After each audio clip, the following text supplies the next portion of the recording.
Astrological ലൈഫിലെ എല്ലാ മാന്യ പ്രേക്ഷകർക്കും ഗുരുജനങ്ങൾക്കും ബന്ധുമിത്രാദികൾക്കും 1000 നന്ദി നമസ്കാരം. 1202 പുതിയ വർഷം, മലയാള വർഷം ആരംഭിക്കുകയാണ്. നിങ്ങൾക്ക് എല്ലാവർക്കും പുതുവർഷ ആശംസകൾ നേരുന്നു. രോഹിണി നക്ഷത്രക്കാരുടെ ഫലത്തെയാണ് പറയാൻ പോകുന്നത്. വ്യാഴത്തിൻ്റെ, ശനിയുടെ, രാഹുവിൻ്റെയൊക്കെ സ്ഥിതിഗതികളെ കൊണ്ട് ഈ പുതിയ വർഷം രോഹിണി നക്ഷത്രക്കാർക്ക് എപ്രകാരം ഗുണം ദോഷം ചെയ്യുന്നു എന്നുള്ളതാണ്. ഗുണമെന്ന് കേൾക്കുമ്പോൾ എല്ലാവർക്കും സന്തോഷമുണ്ടെങ്കിലും ദോഷങ്ങളുള്ളതിനും കൂടി പരിഹാരങ്ങൾ ചെയ്ത പൂർണ്ണമായ ഗുണാനുഭവങ്ങൾ നമുക്കുണ്ടാകും. അപ്പോൾ വേഴൻ നമുക്ക് 3-ലും 4-ലും ആയിട്ടാണ് ഈ വർഷം സഞ്ചരിക്കുന്നത്. ഈ വർഷം എന്ന് പറയുന്നത് 2026 ആഗസ്റ്റ് 17 മുതൽ 2027 ആഗസ്റ്റ് 17-ാം തീയതി വരെയുള്ള ഫലമാണ് പറയാൻ പോകുന്നത്. ഇപ്പോൾ രാഹു ഡിസംബർ മാസത്തിൽ ഈ ഭാഗ്യസ്ഥാനത്തേക്ക് വരികയാണ്. ശനി ഡിസംബർ മാസത്തോടുകൂടി 2027 അവസാനത്തോടുകൂടി ശനി മേട രാശിയിലേക്ക് വരികയാണ്. അപ്പോൾ ശനിയുടെ മാറ്റം നമുക്ക് 7-ാണ്ട് ശനിയായിട്ട് വരും. 2027 6-ാം മാസം മുതൽ ശനി ജന്മത്തിൽ വരും. അപ്പോൾ നമുക്ക് ശനി ജന്മത്തിലും വേഴം 3-ൽ നിൽക്കുന്ന ഘട്ടം ഇത്തിരി ദോഷമാണ്. രാഹുവിൻ്റെ അനുഗ്രഹം നമുക്കുണ്ട്. അപ്പോൾ അതുകൊണ്ട് നമ്മൾ വളരെ സൂക്ഷിക്കേണ്ടുന്ന വർഷമാണ് ഈ വർഷം. കാരണം എന്ന് വെച്ചാൽ വേഴം 3 നിൽക്കുമ്പോൾ ആദിഭവനെ സഹജേവ ബൃഹദാമ്പത്യോ സ്ഥിതി കലഹ എന്നാണ്. 3-ലും 6-ലും വേഴനും ശുക്രനും ജാതകത്തിലോ ജീവിതത്തിലോ നിൽക്കുമ്പോൾ, സഞ്ചരിക്കുമ്പോൾ സ്ഥിതി കലഹ എന്നാണ്. കലഹം സ്ഥിതി ചെയ്യുന്നു എന്നാണ്. അപ്പോൾ കലഹം വെച്ചാൽ എല്ലാവരോടും കലഹം കാണിക്കും. സഹോദരങ്ങളോട് കലഹം, സന്താനങ്ങളോട് കലഹം, സഹചാരികളോട് കലഹം, സാമ്പത്തിക ഇടപാടുകളിൽ കലഹം, കൊടുക്കൽ വാങ്ങൽ, ബാങ്ക്, ബിസിനസ് ഇതൊക്കെ ചെയ്യണവർ എല്ലാ കാര്യങ്ങളിലും കണക്കായിട്ട് തന്നെ വച്ചില്ലെങ്കിൽ നമ്മളെ പറ്റിച്ചുകൊണ്ട് പോകാനും റിയൽ എസ്റ്റേറ്റ്, ഷെയർ മാർക്കറ്റ് മുതലായ കാര്യങ്ങളൊക്കെ നടത്തണവരും വളരെ സൂക്ഷിക്കണം. കാരണം 3-ൽ 2 ഭാഗം നമുക്ക് വിനയും 1 ഭാഗം മാത്രമാണ് ഇത്തിരി ഗുണമായിട്ടുള്ളത്. കാരണം ശനിയുടെ സഞ്ചാരകാലം ഡിസംബർ മുതൽ 2027 6-ാം മാസം മുതൽ ശനിയുടെ ദോഷം. അപ്പോൾ 6-ാം മാസം കഴിഞ്ഞാൽ പിന്നെ ആഗസ്റ്റ് വരെ ഉള്ളു. 7-8-ാം മാസം വരെയാണ് പിന്നെ ഈ വർഷാവസാനം നമുക്കിത്തിരി ഉള്ളത്.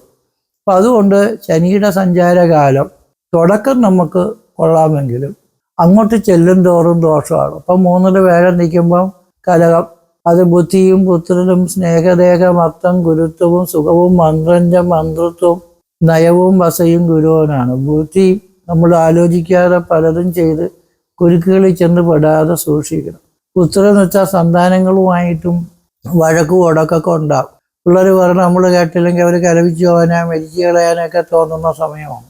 അതുകൊണ്ട് പിള്ളേർ കലപിച്ച് പോകണേ കുഴപ്പമില്ല. മരിച്ചു കളഞ്ഞാൽ നമ്മൾ സഹായിക്കാത്തത് കൊണ്ടാണ്, പറഞ്ഞാൽ കേൾക്കാത്തത് കൊണ്ടാണ്, നമ്മളെ ഭാഗത്താണ് കുറ്റമെന്ന് നമുക്കും തോന്നും.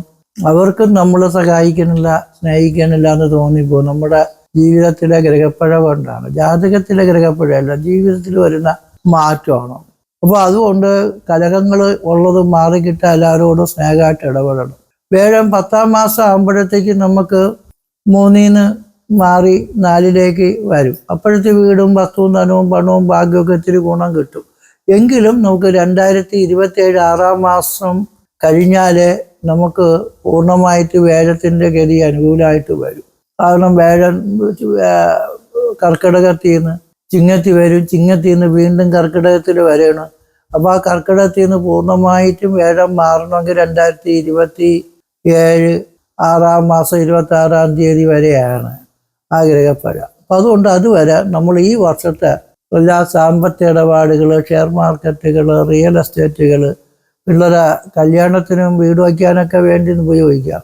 പക്ഷെ പഠിത്തത്തിനും കാര്യത്തിനുമൊക്കെ നമ്മൾ ഒരുപാട് പൈസ കടം വാങ്ങിച്ച് അവരെ സന്തോഷിപ്പിക്കാനും രക്ഷപ്പെടുത്താനും ഒക്കെ വേണ്ടി ശ്രമിക്കുന്നത് ഒരു ബുദ്ധിമുട്ടല്ലെങ്കിലും നമ്മൾ കടം വാങ്ങിച്ച് ഇതൊക്കെ ചെയ്യുമ്പോൾ പിള്ളേർക്ക് നമുക്കും നിലനിൽപ്പില്ലാതെ പോകുന്ന അവസ്ഥകൾ ഉണ്ടാകാതിരിക്കാൻ നമ്മൾ ശ്രമിക്കണം. പിള്ളേരെയും രക്ഷിക്കണം. പക്ഷെ എങ്കിലും നമുക്ക് വലിയ ബാധ്യതകളൊക്കെ വരാതെ സൂക്ഷിക്കണം. ചില അച്ഛനമ്മമാർ മക്കൾക്ക് നല്ലൊരു അഡ്മിഷൻ കിട്ടാൻ, ജോലി കിട്ടാൻ, പഠനത്തിനൊക്കെ വേണ്ടി അവർ സകലതും അവരെ കയ്യിൽ നിന്ന് മൊത്തവും ചിലവാക്കിയിട്ട് പിന്നെ ഒരു നിവൃത്തിയില്ലാതെ വിഷമിക്കണവരെ ധാരാളം എനിക്കറിയാം.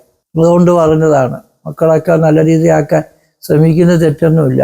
പക്ഷെ അവരുടെ മണി പവർ അല്ല, മാൻ പവർ കൊണ്ട്, അവരുടെ കഴിവ് കൊണ്ട് അവർക്ക് നല്ല പഠിക്കാൻ കഴിവുള്ള മക്കളാണെങ്കിൽ പഠിച്ച് അവർക്ക് നല്ല സ്ഥാനത്ത് എത്തിച്ചേരാനുള്ള സാഹചര്യം ഉണ്ടാകുമെന്ന് മാത്രം വിചാരിക്കണം.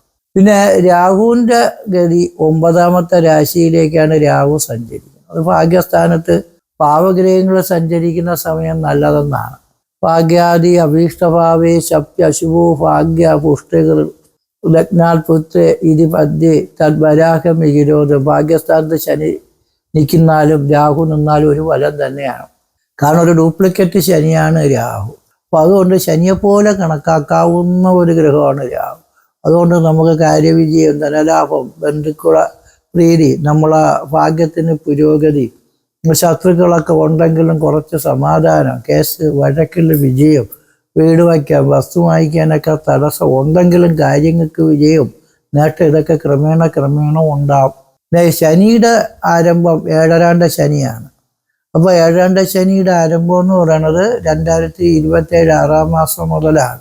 ആ സമയത്ത് നമുക്ക് നാനാരോഗം, പല പല അസുഖങ്ങളും, സുഖത്തിനും സാമ്പത്തികം പുരോഗതിക്കൊക്കെ തടസ്സവും, സ്ഥാനമാനങ്ങളൊക്കെ പോവുകയും, സ്ത്രീകളെ കൊണ്ട്, ആണുങ്ങളല്ല പെണ്ണുങ്ങളാണ് കൂടുതൽ 7ാണ്ട ശനി സമയത്ത് ശത്രുവാവുന്നത്. കാരണം അച്ഛൻ സ്വത്തും വകയും അധികാരവും കൊട്ട്, രാജ്യവും ഭരണവും കൊട്ട് രാമനെ രാജാവാക്കിയതേ ഉള്ളൂ, ലക്ഷ്മണനെ യുവരാജാവും ആക്കി. അപ്പം അച്ഛൻ്റെ പ്രീതി കിട്ടി, സഹായം കിട്ടി, അധികാരം കിട്ടി, എല്ലാം കിട്ടി. സഹോദരങ്ങളും കൂടെ വനത്തിൽ പോയതേ ഉള്ളൂ, സഹോദരങ്ങളും സഹായിച്ചതേ ഉള്ളൂ. പക്ഷേ മന്ദരയും കൈകേകിയാണ് കൂടെ എല്ലാം പിടിച്ചു വായിച്ചുകൊണ്ട്, അമ്മയും വേലക്കാരിയൊക്കെയാണ്. അപ്പം അതേപോലെ സ്വന്തം വീട്ടിലുള്ള അമ്മയും ബന്ധുക്കളും വേലക്കാരുകളും നമ്മളെ പറ്റിച്ച് വഞ്ചിച്ച് നമ്മളെ ഇരിക്കുന്നത് പിടിച്ചു വായിച്ച് മറ്റുള്ളവർക്ക് കിട്ടാൻ വേണ്ടി പരിശ്രമങ്ങൾ നടത്തി നമ്മളെ ജീവിതം പരാജയപ്പെടാനുള്ള സാധ്യതകൾ വരുത്തി തീർക്കുന്ന സമയമാണ്.